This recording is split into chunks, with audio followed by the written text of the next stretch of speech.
İlk önceden vurgularım ki, bu mövzuyla bağlı seçim etmeseydim olmaz. Çünkü bu mövzunun yolu 44 günlük Qarabağ savaşından keçib. Elə bu məqamda ki, müəllifi olduğum və 44 Qarabağ müharibəsinə ithaf etdiyim şeirimi sizlər üçün səsləndirim. 44 günlük döyüşdə zəfər çaldırdınız. Azad etdi düşmənlər, cənnət məkanımız.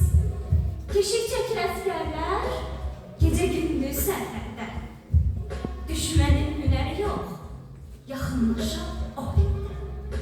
Şəhidlər öz qanıyla suvardı bu torpağı. Xoş olacaq bilirəm, millətimin növrağı. Yaşa, yaşa ey doğma vətən, əskərik biz hamımız. Ocağımız yansın, şərməsin şamımız. 8 noyabr 2020-ci il. İllərlə həsrət qaldığımız Şuşa nəhayət ki azad nəfəs aldı. Və müqəddəs torpaqda tarix yenidən yazıldı. Şuşa şəhəri. Bu ad sadəcə bir şəhəri ifadə etmir. Bu ad qəhrəmanlıqdır. Bu ad mübarizədir. Bu ad zəfərdir. Şuşa şəhəri. Bu şəhər sadəcə bir məkan deyil. O xalqımızın qüruru, mədəniyyətimizin beşiyidir. Şuşa həm strateji mövqeyi, həm də mədəni irsi ilə böyük əhəmiyyət daşıyır. Bəyannamənin məsələ burada imzalanması şəhərin simvolik dəyərini daha da artırmışdır.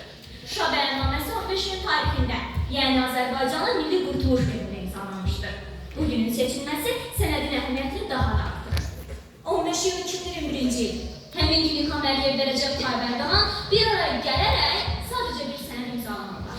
Onlar qardaşlığın möhürünü bir daha Şuşa bəyannaməsi bunu rəsmi sənədə çevirdi və bu sənədin Şuşada imzalanması təbii ki rəmzi xarakter daşıyır. Çünki Şuşa Qarabağın tacıdır və Şuşanın işğaldan azad olunması 2-ci Qarabağ müharibəsinin son nöqtəsini qoymuşdur.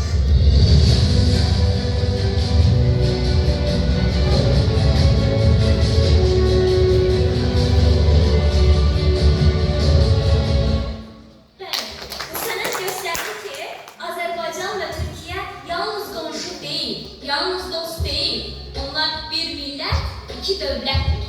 Şuşa bəyannaməsinin tarixi əhəmiyyəti bir neçə tarixi hadisələrə, o cümlədən iki qardaş ölkələrin bir-biri ilə sıx əlaqələrin möhkəmlənməsinə dair əhəmiyyətli göstəricidir. Burada əsas olan amillər bunlardır: rəsmi müttəfiqlik, mədəni-siyasi ittifaq və geosiyasi önəm.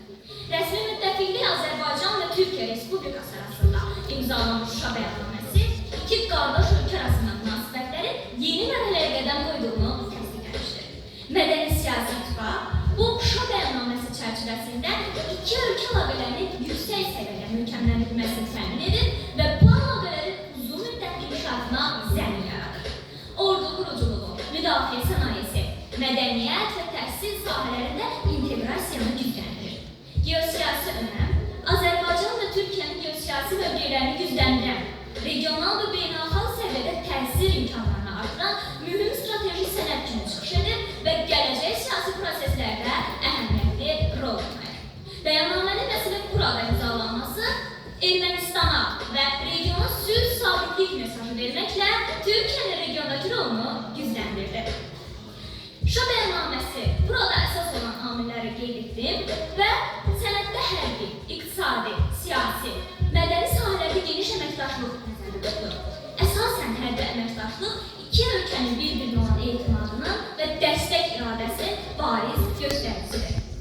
Onu da qeyd edim ki, iqtisadiyyat baxımından da geniş imkanlar yaradı, hansı ki Zəngəzur dəhlizinin açılması perspektivi regionda yeni iqtisadi və strateji imkanların yaranacağına gətirib çıxaracaq.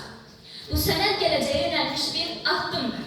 Regionda sülhün, sabitliyin və inkişafın təmin olunmasına xidmət edən mühüm bir yol xəritəsidir.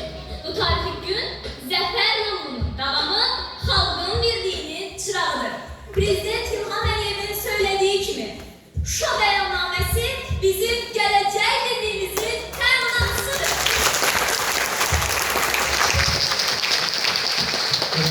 Teşekkürler. teşekkür edirik və buyurun yerlərinizi